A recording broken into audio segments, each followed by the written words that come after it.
Hello, internet. Okay. Post to post drill plus 3 rails. I think this is simple enough that you cannot screw it up.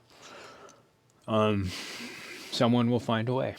So if you can spare a moment, do me a favor, help me beta test this.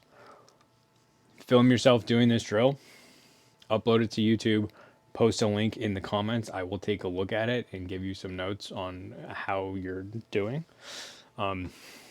Please do that. I will help you if you help me. So, we're doing post to post. So start feet a little tiny bit wider than shoulder width. This is a thought that came directly from Jay, who is not a client but a friend that I'm working with. Power lifter, so he knows a lot about weightlifting. So we're going to be in a deadlift-ish position.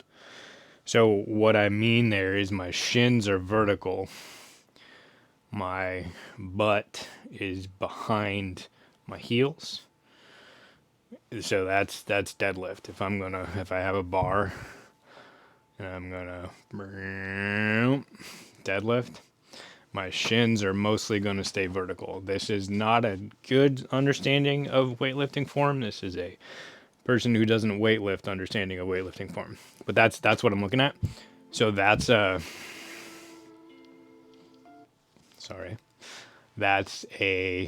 deadlift position versus deadlift hip hinge, I guess you might say, versus a squat hip hinge, which is going to be this, where my shins get to go not vertical and my knees get to go over my toes.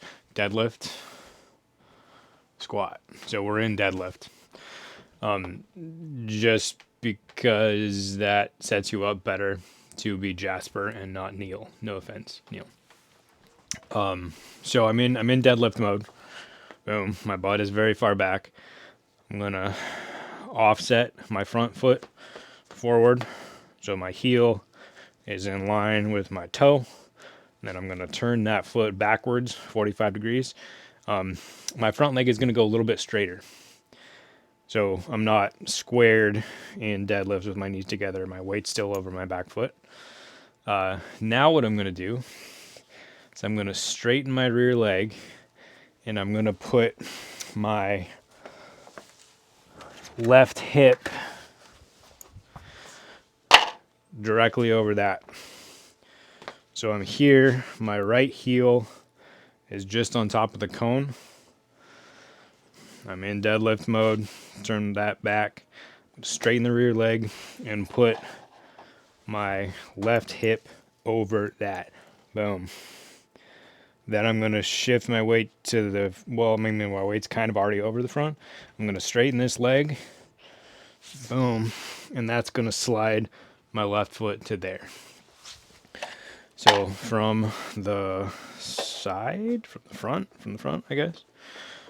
From here, deadlift, turn the toe back, and then I actually want my left hip to go vertical over that. So I'm going to straighten out of my deadlift. Boom. That's the 3 rails and or butt wipe part. And then I'm going to straighten the front leg. Boom. And end up here. So that just makes you feel it. And I don't think you can screw it up. Again, if you can find a way, find a way. But putting my feet there, 90, 45, getting into deadlift mode, getting centered over my rear foot, sending my left hip to vertical over that spot, and then straightening my front leg. Boom. That gets the motion. I'm ending up with my hips a little bit more straight than I would want. I would want this to go further forward and down.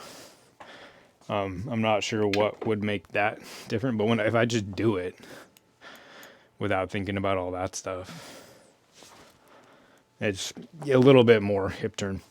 But try that. Film it. Put it on YouTube. Post a link to your video in the comments, and I'll take a look at it.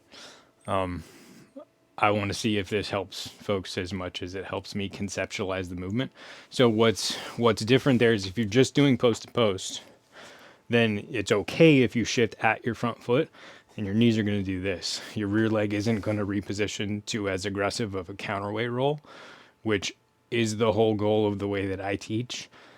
And when I see people get that to click, their hip snap power goes up and their disc distance goes up pretty consistently. So, and it's what Jasper is doing, and he's throwing better than most of us. So that's the theory. Okay, film it, send it to me. I'll check it out. See ya.